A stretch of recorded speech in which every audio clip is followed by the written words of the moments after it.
Pessoal, hoje a gente vai estar descrevendo aqui um processo para calcular o coeficiente de atrito estático num objeto numa rampa inclinada. Então, experimento bem bacana aí da gente fazer. Segue aí os passos, vamos lá.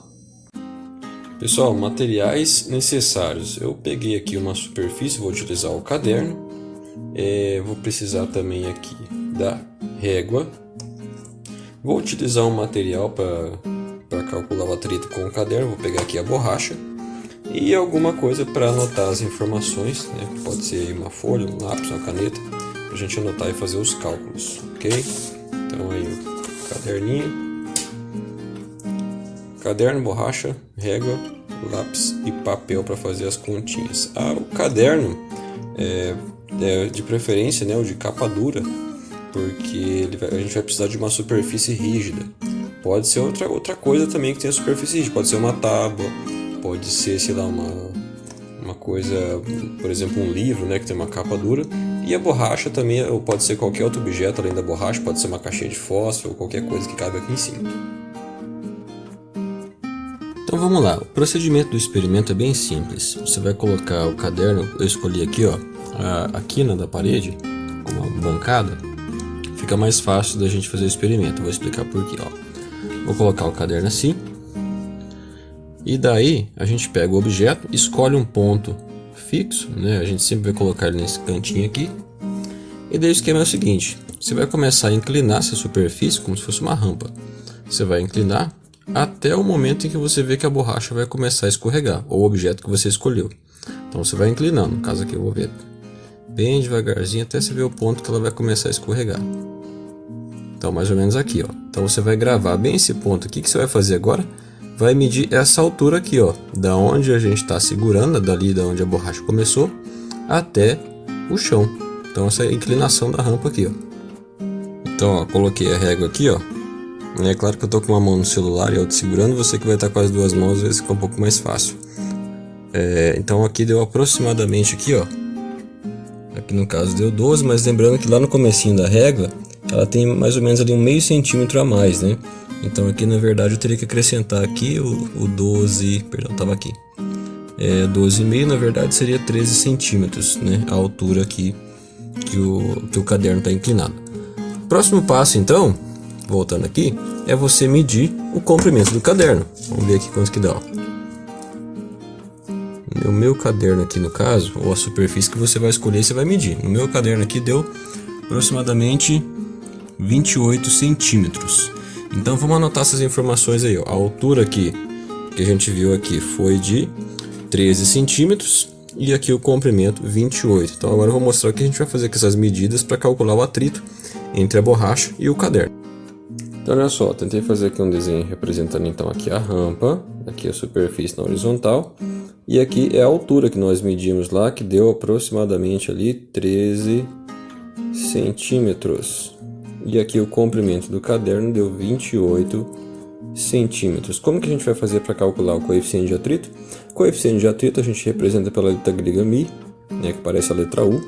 Você vai dividir a altura pela base, né, que seria como se fosse aqui imaginar que esse aqui seria o Y e esse o X, né, como se você dividisse aqui o Y pelo X. Então a gente vai dividir aqui o 13 pelo 28. Fazendo aqui a continha então, vou pegar aqui o nosso cálculo aqui, 13 dividido por 28, a gente tem aqui um coeficiente de aproximadamente 0,46, então aproximadamente 0,46. Lembrando que o coeficiente de atrito é uma unidade adimensional, então ele não tem unidade de medida, ele apenas é um valor representativo da intensidade do atrito, que nesse caso no experimento que nós fizemos é entre a borracha e o caderno. É interessante repetir esse processo aqui, né, pelo menos aí mais umas 3 vezes e recalcular o coeficiente de atrito, porque dependendo da posição que você coloca o objeto, você pode mudar pouquinha coisa ali, o contato, às vezes um cantinho do caderno está com mais atrito do que o outro, a posição da borracha está com mais atrito do que a outra posição que você colocou. Isso dá algumas variações aí naquela parte lá onde a borracha pode escorregar. Então é interessante fazer mais algumas vezes aí. E aí eu queria desafiar você a tentar fazendo aí esse cálculo do atrito escolhendo aí objetos diferentes, coisas diferentes para colocar em cima do caderno, ou superfícies diferentes, e está calculando aí o valor do atrito, né, o coeficiente de atrito de alguns objetos nas suas superfícies. Pessoal, só explicando aqui então, para representar, mostrar de onde que saiu, né, esse cálculo, por que a gente calculou o coeficiente de atrito dessa maneira, né? Olha só, fiz um desenho aqui então novamente da rampa e do objeto, e vamos agora entender aqui as forças e como é que a gente fez esse cálculo, né? Essa rampa, ela está com uma inclinação que eu vou chamar aqui de θ, então ela tem essa inclinação aqui em relação ao plano horizontal, e agora a gente vai descrever as forças que estão atuando nesse objeto aqui, ó. No caso aqui nós temos na vertical a força peso, vou chamar aqui de P.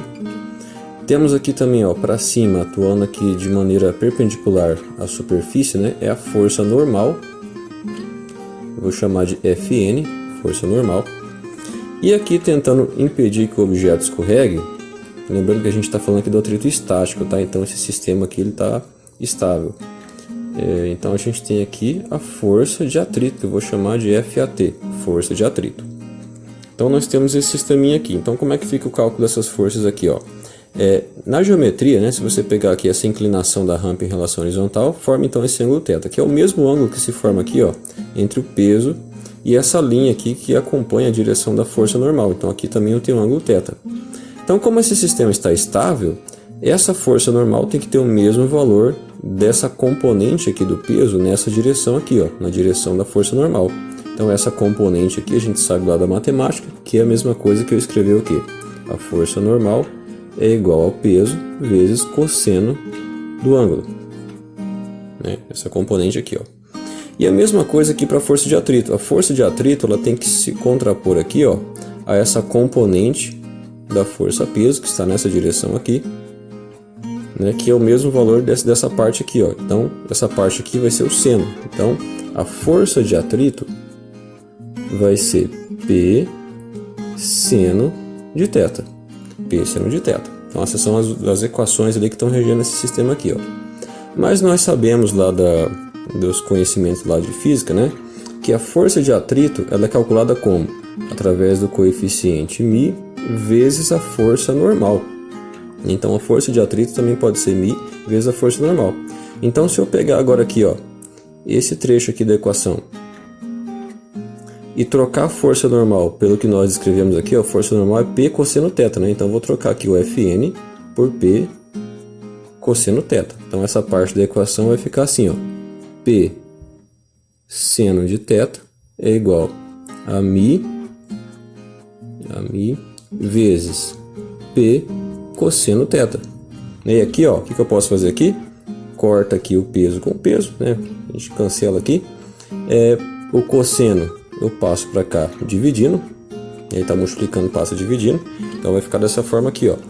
Vai ficar, seno de θ dividido por cosseno de θ igual ao coeficiente μ. E nós sabemos da geometria que seno dividido por cosseno é a mesma coisa que a tangente. Então o coeficiente de atrito é a mesma coisa que você calcular a tangente do ângulo, né?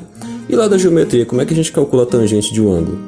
Olhando lá para o triângulo de Pitágoras, no triângulo de Pitágoras, lá o triângulo retângulo, nós temos o seguinte, ó, aqui tem o cateto oposto e o cateto adjacente, né? Eu vou chamar aqui de x e y.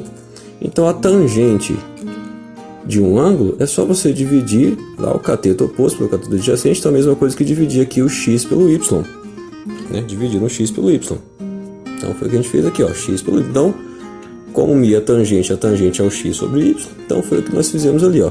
Nós apenas dividimos o valor de x, de y, né, pelo valor de x para calcular o coeficiente de atrito.